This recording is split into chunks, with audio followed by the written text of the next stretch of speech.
Hello दोस्तों, welcome to science explainer channel. और आज मैं आपको देने जा रहा हूँ टीजीटी साइंस के लिए फिजिक्स का 5th पार्ट। इससे पहले 4 पार्ट बनाए जा चुके हैं। जिन्होंने नहीं देखे हों वो चैनल पर जाके देख सकते हैं। और दोस्तों, आज के जो क्वेश्चन होंगे कुछ खास होंगे। ये ऐसे क्वेश्चन होंगे जो लगातार आते रहे हैं। इसमें न्यूमेरिकल क्वेश्चन का पार्ट थोड़ा कम होगा। चलिए क्वेश्चन स्टार्ट करते हैं। देखिए क्वेश्चन नंबर 1, अल्फा कण का आवेश प्रोटॉन के आवेश का होता है कितने गुना होता है? 4 गुना, 2 गुना, 3 गुना या बराबर होता है? तो देखिए, जैसा आप जानते हैं अल्फा कण का जो आवेश होता है वो प्रोटॉन के आवेश के 2 गुने के बराबर होता है, क्योंकि एक अल्फा कण हीलियम का एटम है और इसमें 2 प्रोटॉन के बराबर आवेश होता है। तो हमारा बी ऑप्शन इसका राइट ऑप्शन है। चलिए क्वेश्चन नंबर 2 पे आते हैं। यदि एक बंदर के लिए पृथ्वी की सतह से पलायन वेग 11.2 किलोमीटर पर सेकंड है तो हाथी के लिए पलायन वेग कितना होगा? तो देखिए, चाहे आप बंदर को फेंकिए चाहे हाथी को फेंकिए, पलायन वेग का मान 11.2 किलोमीटर पर सेकंड ही रहेगा। ये चेंज नहीं होगा। तो हमारा जो ऑप्शन है इसमें, तो ये इसका सी ऑप्शन सही है। 11.2 किलोमीटर पर सेकंड के बराबर होगा। पलायन वेग की वैल्यू में कोई परिवर्तन नहीं होता है। चलिए नेक्स्ट क्वेश्चन देखते हैं। तो देखिए, ये है क्वेश्चन नंबर 3। एक मिसाइल पलायन वेग से कम वेग पर छोड़ी गई है। इसकी गतिज ऊर्जा तथा स्थितिज ऊर्जा का योगफल किस प्रकार का होता है? धनात्मक होता है, ऋणात्मक होता है, शून्य होता है या इनमें से कोई नहीं होता? तो देखिए, किसी मिसाइल की जो कुल ऊर्जा होगी वो उसकी गतिज ऊर्जा तथा स्थितिज ऊर्जा के योग के बराबर होगी, और इसी को हम लोग इसकी बंधन ऊर्जा कहते हैं। और इसका मान U equal to minus GM/2R के मान के बराबर होता है। यहाँ ये निगेटिव है तो इसकी जो कुल ऊर्जा होती है वो ऋणात्मक होती है। तो हमारा जो आंसर है बी, ऋणात्मक इसका मान होता है। नेक्स्ट देखिए क्वेश्चन नंबर 4। पृथ्वी की सतह पर एक वस्तु का भार 10 न्यूटन है।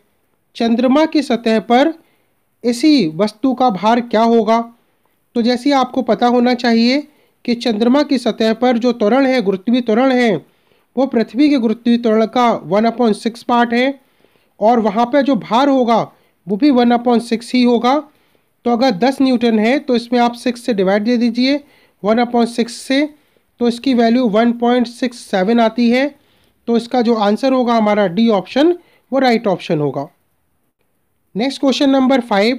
किसी वस्तु पर कार्य करने वाला बल बराबर होता है किसके बराबर होता है? संवेग के बराबर होता है, संवेग परिवर्तन के बराबर होता है, या संवेग परिवर्तन की दर के बराबर होता है, या आवेग के बराबर होता है?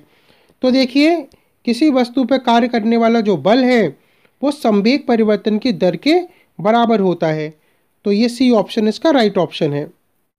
नेक्स्ट देखिए क्वेश्चन नंबर 6।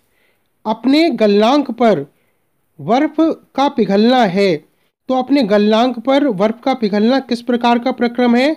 तो ये जो प्रक्रम होता है वो समतापीय प्रक्रम होता है, क्योंकि बर्फ के पिघलने में ताप का मान परिवर्तित नहीं होता, क्योंकि 0 डिग्री सेल्सियस की बर्फ और 0 डिग्री सेल्सियस का पानी दोनों ही हो सकते हैं।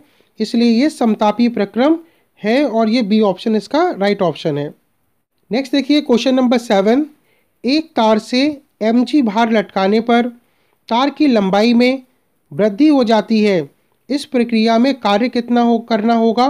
तो देखिए, इसको आपको लर्न करना पड़ेगा कि इसका जो कार्य है वो c के बराबर होगा, mgl/2 के मान के बराबर होता है। तो इसका जो सी ऑप्शन है वो राइट ऑप्शन है, mgl/2। चलिए नेक्स्ट क्वेश्चन पे आते हैं। देखिए क्वेश्चन नंबर 8। वीन के विस्थापन नियम के अनुसार अधिकतम तरंगदैर्घ्य परमताप के होता है। परमताप के किसके बराबर होता है? अनुक्रमानुपाती होता है, व्युत्क्रमानुपाती होता है, बराबर होता है, या इनमें से कोई नहीं होता? तो देखिए, वीन के नियम के अनुसार अल्पतम तरंगदैर्घ्य का मान 1/T के बराबर होता है। यहाँ T परमताप के बराबर है, तो इसका मतलब ये इसके व्युत्क्रमानुपाती होता है। तो हमारा बी ऑप्शन है व्युत्क्रमानुपाती या इन्वर्सली प्रोपोर्शनल। ये आंसर हमारा सही है। नेक्स्ट देखिए क्वेश्चन नंबर 9। m द्रव्यमान का एक पिंड r त्रिज्या के वृत्त पर एक समान चाल v से घूम रहा है, पिंड पर अभिकेंद्र बल का मान कितना होगा? तो जैसा आप जानते हैं अभिकेंद्र बल का फॉर्मूला होता है F=mv² तो जो इसका ए ऑप्शन है ये आपका राइट ऑप्शन है। देखिए ये बेसिक्स क्वेश्चन आज दिए जा रहे हैं, इसे आप अच्छी तरह देख लीजिए। चलिए नेक्स्ट क्वेश्चन पे आते हैं। नेक्स्ट देखिए क्वेश्चन नंबर 10, किसी तारे का रंग द्वितक होता है इसके किसके बराबर है? तो देखिए ये किसको बताता है? भार को बताता है, आकार को बताता है, दूरी को या ताप को बताता है। तो देखिए जो रंग है इसका वो ताप को रिप्रेजेंट करता है, क्योंकि तारे के अंदर नाभिकीय संलयन से ताप के मान में परिवर्तन होता है, तो ये ताप के मान को बताता है। तो हमारा डी ऑप्शन इसका राइट ऑप्शन होगा। नेक्स्ट देखिए क्वेश्चन नंबर 11, जब एक वर्णीय प्रकाश निर्वात से माध्यम में जाता है या माध्यम से निर्वात में जाता है तब अधोलिखित में से कौन सा प्रकाश पुंज का गुण अपरिवर्तित रहता है? तो देखिए कौन सी वैल्यू इसमें से कौन सी फिजिकल वैल्यू चेंज नहीं होती? आवृत्ति, वेग, तरंग दैर्घ्य या तीव्रता में से कौन सी चीज़ चेंज नहीं होती? जब प्रकाश एक माध्यम से दूसरे माध्यम में जाता है तो इसका आंसर है आवृत्ति। आवृत्ति का मान कभी परिवर्तित नहीं होता और बाकी की जो भौतिक राशियां हैं वो परिवर्तित हो जाती हैं, तो हमारा आवृत्ति कभी परिवर्तित नहीं होती है। तो हमारा B A option right option है। नेक्स्ट देखिए क्वेश्चन नंबर 12, निम्न में से कौन सी घटना ध्वनि तरंगों में नहीं हो सकती? तो ध्वनि तरंगों में क्या नहीं हो सकता? परावर्तन, व्यतिकरण, विवर्तन या ध्रुवण, इनमें से क्या नहीं हो सकता? तो डी ऑप्शन इसमें सही है, ध्रुवण नहीं हो सकता। ध्वनि तरंगों का ध्रुवण नहीं हो सकता।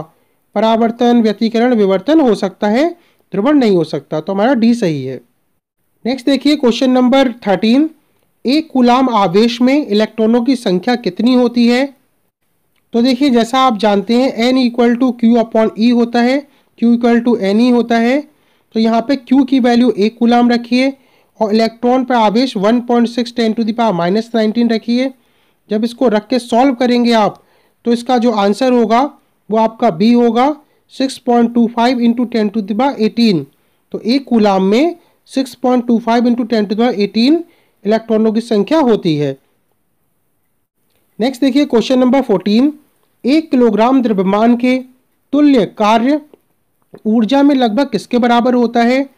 तो यहाँ पे देखिए आइंस्टीन का द्रव्यमान ऊर्जा संबंध लगाइए, E=mc² लगाइए, m की वैल्यू 1 किलोग्राम रखिए, c की वैल्यू 3 × 10⁸ का होल स्क्वायर करके रखिए। तो इसका जो आंसर आएगा वो आपका आएगा वो c होगा 10⁻17 जूल के लगभग का होगा। तो सी ऑप्शन इसका राइट ऑप्शन है।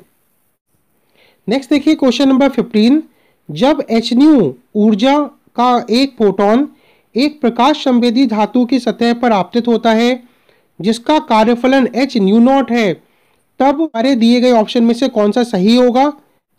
तो देखिए इसका जो राइट ऑप्शन होगा ऑप्शन नंबर ए होगा, सभी उत्सर्जित इलेक्ट्रॉनों की गतिज ऊर्जा hν - hν0 के बराबर होती है, क्योंकि जो कुल ऊर्जा है कुल ऊर्जा में से कार्यफलन को अगर आप लेस करेंगे तो बची हुई जो ऊर्जा होगी वो गतिज ऊर्जा के रूप में परिवर्तित हो जाएगी। इसलिए हमारा जो ऑप्शन नंबर ए है, जो ऊर्जा होगी वो hν - hν0 के बराबर होगी। तो ए आंसर हमारा सही है।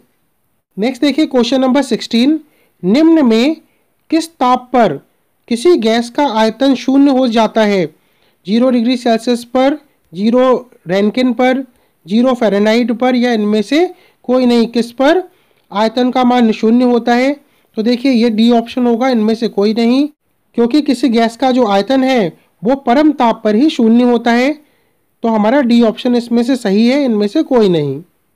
नेक्स्ट देखिए क्वेश्चन नंबर 17, निम्नलिखित में से कौन सा कण अस्थायी होता है? कौन सा अस्थायी है, अनस्टेबल है? तो हमारा ऑप्शन है यहाँ डी, न्यूट्रॉन एक अस्थायी कण होता है।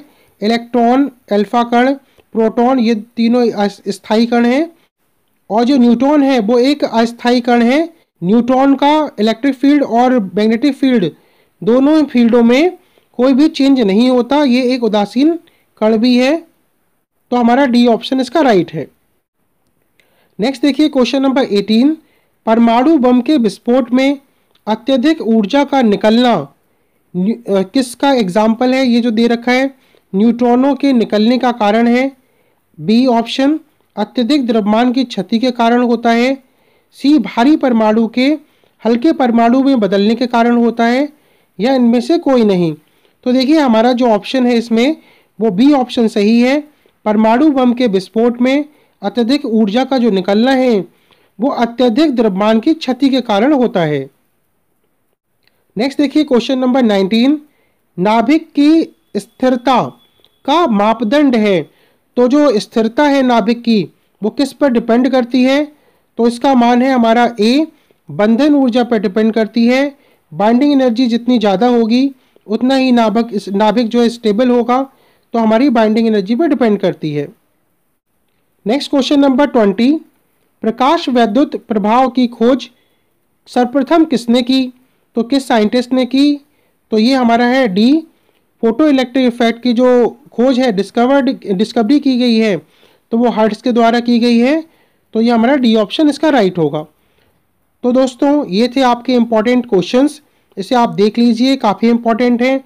जिन लोगों ने चैनल सब्सक्राइब नहीं किया है चैनल को सब्सक्राइब कर दीजिए, बेल आइकन को प्रेस कर दीजिए जिससे आपको लगातार नोटिफिकेशन मिलते रहें। Thank you.